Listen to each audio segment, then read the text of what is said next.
राधे राधे। आज हम बात करेंगे भगवान श्री राम से जुड़ी हुई कुछ ऐसी बातों के बारे में जो कि हमसे अक्सर ही पूछ दिए जाते हैं और हमें पता नहीं होता है। जैसे कि आपने देखा होगा कि बहुत सारे यूट्यूबर, ब्लॉगर या वीडियो बनाने वाले लोग आकर अचानक से ही कोई क्वेश्चन पूछ देते हैं और हमें पता नहीं होता है। तो हम आज एक ऐसी ही बातों के बारे में मालूम करेंगे जो कि भगवान श्री राम से जुड़ी हुई कुछ रहस्यमयी बातें भी हैं और कुछ ऐसी बातें भी हैं जो सबको पता है और कुछ लोगों को नहीं भी पता है।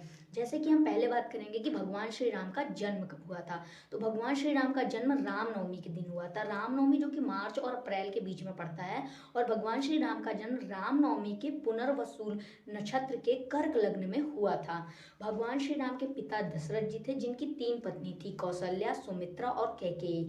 भगवान श्री राम कौशल्या जी के पुत्र थे, यानी कि सबसे बड़े पुत्र थे दशरथ जी के। फिर कैकेयी से भरत जी थे और सुमित्रा से लक्ष्मण जी और शत्रुघ्न जी थे। लक्ष्मण जी और शत्रुघ्न सुमित्रा जी के 2 पुत्र थे, यानी कि राजा दशरथ की 3 पत्नी थी और तीनों लोगों से 1 से 2 पुत्र और 1 से 1 पुत्र थे। तो भगवान श्री राम दशरथ और कौशल्या जी के पुत्र थे। ये रही भगवान श्री राम के जन्म से जुड़ी बातें। अब हम बात करेंगे कि भगवान श्री राम कितने भाई बहन थे। तो भगवान श्री राम के 3 भाई और 1 बहन थी। भाई और बहन के बारे में मैंने एक वीडियो में ऑलरेडी बता रखा है, तो आप जाके उसे देख सकते हैं, वो शॉर्ट्स वीडियो है। अब भगवान श्री राम की शादी किससे हुई थी। तो वो राजा जनक की पुत्री सीता जी से हुई थी, जो कि मिथिला के राजा थे। लेकिन कहा जाता है कि जनक जी की बायोलॉजिकल कोई भी पुत्री मतलब सीता जी बायोलॉजिकल पुत्री नहीं थी। तो सीता जी फिर कैसी पुत्री थी। तो कहा जाता है कि एक घड़ा था जिसमें कि मतलब बहुत सारा खून ऋषियों का जमा था और वो दशरथ जनक जी के खेत में था। तो वहां से फिर उन्हें ये सीता जी पुत्री मिलती हैं, जो कि जनक जी उन्हें अपनी पुत्री की तरह प्यार देते हैं, लाड देते हैं, दुलार देते हैं और अपनी पुत्री की तरह ही पालते हैं। फिर अब आप सोचेंगे कि फिर जनक किसकी पुत्री थी सीता जी, वो कैसा खून था। तो ये वीडियो भी मैंने बना रखा है शॉर्ट्स में, आप जाके देख सकते हैं कि सीता जी जनक जी की असली पुत्री नहीं थी, वो असल में रावण की पुत्री थी। लेकिन ये वीडियो देखने के लिए आपको मेरे शॉर्ट्स में जाकर देखना पड़ेगा। अब मैं बात करूंगी कि राम जी आखिर वहां पर क्यों जाते हैं। जैसे आपने सुना होगा कि राम जी को वनवास में भेज दिया जाता है, फिर वहां पे युद्ध होता है। तो आखिर वो वनवास जाते ही क्यों है। हुआ क्या था कि जब बचपन में राम जी बहुत छोटे थे तो उन्होंने खेल खेल में कैकेयी जी की आंखें बंद कर ली और फिर कैकेयी जी ने भरत जी का, शत्रुघ्न जी का, सबका नाम लिया, राम जी का नाम आखिरी में लिया। तो फिर राम जी को लगता है कि वो उनसे प्रेम ही नहीं करते, मतलब कैकेयी जी उनसे प्रेम ही नहीं करती। तो फिर वो इसी बात पे बहस करते हैं। फिर उनसे कहते हैं कि आप मुझे एक आशीर्वाद दीजिए, एक वरदान दीजिए। तो वो पूछती हैं क्या। तो भगवान श्री राम ये कहते हैं कि जब वो बड़े हो जाएंगे तो उन्हें पिताश्री से कह के 14 वर्ष का वनवास दिला दीजिएगा, जिससे कि कैकेयी जी काफी दुखी भी होती हैं और वो सोचने लगती हैं कि ये ऐसा क्यों मांग रहा है। लेकिन उनकी जिद रहती है, इसलिए कैकेयी जी कह देती हैं कि ठीक है, मैं तुम्हें 14 वर्ष का वनवास दिला दूंगी। फिर जब भगवान श्री राम बड़े होते हैं तो ऐसा ही होता है कि कैकेयी जी दशरथ जी से काफी कहती हैं कि उन्हें 14 वर्ष का वनवास दे दिया जाए और दशरथ जी बहुत ही दुखी मन से उन्हें वनवास दे देते हैं, जिसके शोक में दशरथ जी की मृत्यु भी हो जाती है और वो स्वर्ग में चले जाते हैं।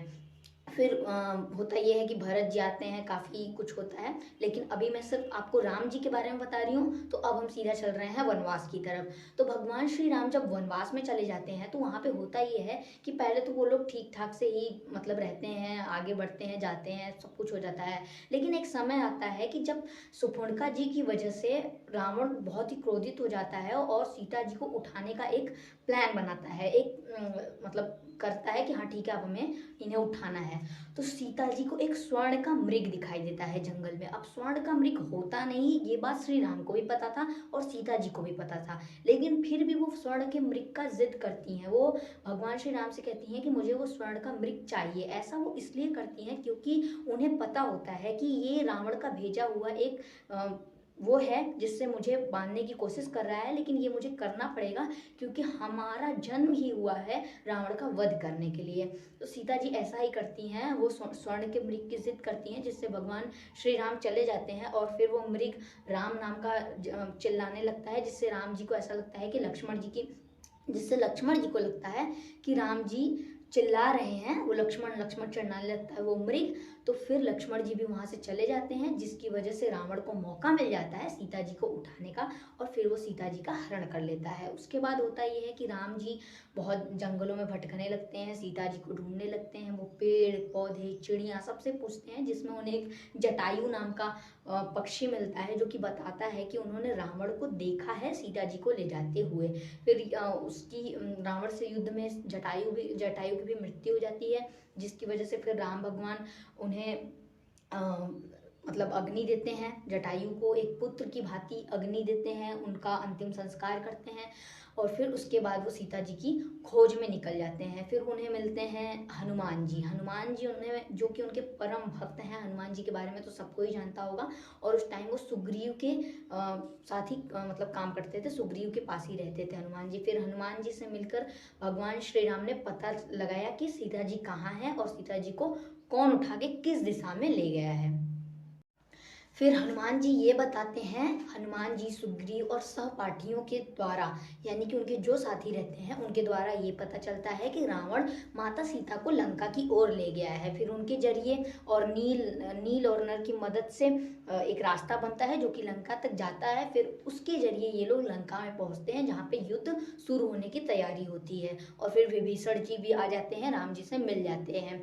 अब वहाँ पर रावण को भी सब कुछ पहले से ही पता होता है, रावण भी सब कुछ जानता होता है, उसे भी सारी चीज़ों का ज्ञान पहले से ही होता है, लेकिन उसे ये मौका हाथ से नहीं गंवाना था कि भगवान विष्णु के हाथों मरने का मौका मिले।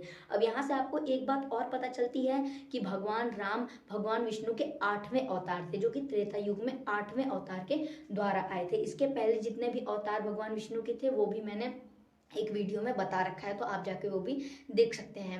अब भगवान विष्णु के अवतार के हाथों मरने का मौका हमेशा नहीं मिलता, इसलिए रावण ये युद्ध नहीं टालना चाहता था, ये युद्ध करना चाहता था, जबकि उसे पता था कि इस युद्ध में वो अपना सब कुछ गवा देगा। फिर वो ये युद्ध करता है, और माता सीता को भी अपने वहीं पे रखा रहता है तब तक जब तक युद्ध समाप्त न हो जाए। युद्ध में विभीषण जी आ जाते हैं, राम जी से मिल जाते हैं। फिर उनके जरिए पता चलता है कि सीता जी कहाँ हैं, कैसी हैं, सब कुछ पता चल जाता है।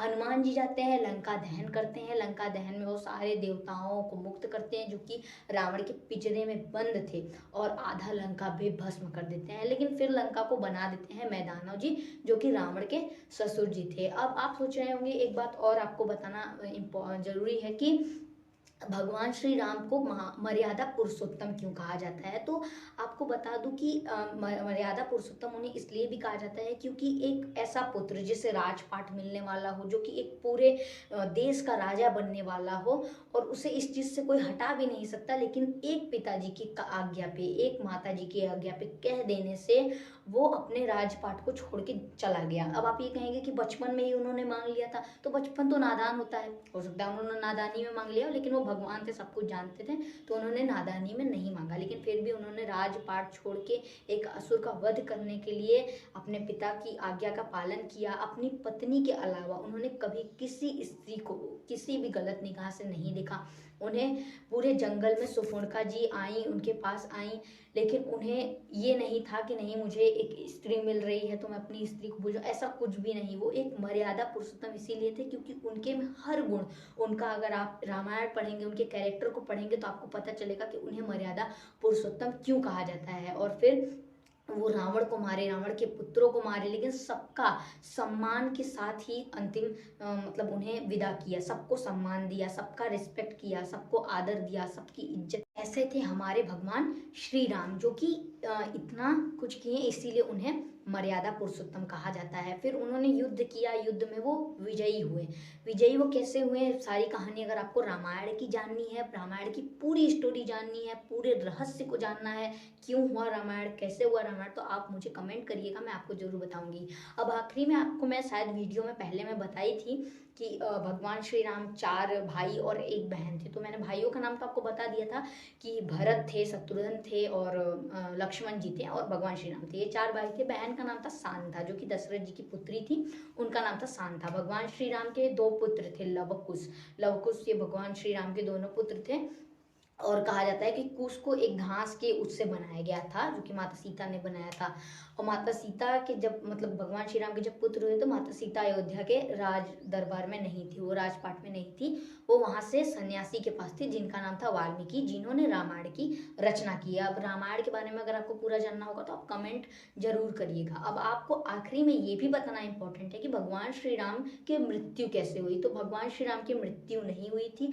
भगवान श्री राम जब ये सब कर लिए, जब उन्हें लगा कि अब अयोध्या और हमारा देश अब राक्षसों से मुक्त है, चौओर से सुरक्षित है, त्रेता युग में, त्रेता युग को जब सच्चाई में बदल दिया उन्होंने, सत्य पर जब जीत हो गई, तब उन्होंने सरयू नदी में जाकर अपने आप को मतलब अपने आप को वो कर दिया, आत्महीन कर दिया। फिर उन्होंने अपने सरयू नदी में ही संन्यास ले लिया। वहां से भगवान श्री राम सीधा क्षीर सागर में चले गए अपने रूप में, भगवान विष्णु के रूप में। तो ऐसे थे हमारे भगवान श्री राम। अगर मुझसे कुछ छूट गया हो तो उसके लिए क्षमा चाहते हैं। आप कमेंट करके भगवान श्री राम के बारे में कोई भी क्वेश्चन पूछ सकते हैं, या रामायण से जुड़े हुए कोई भी सवाल आप पूछ सकते हैं। अगर आपको थोड़ा और रहस्यमयी चीजें जाननी है तो आप कमेंट करके बता सकते हैं। लाइक सब्सक्राइब करना मत भूलिएगा। Thank you. राधे राधे।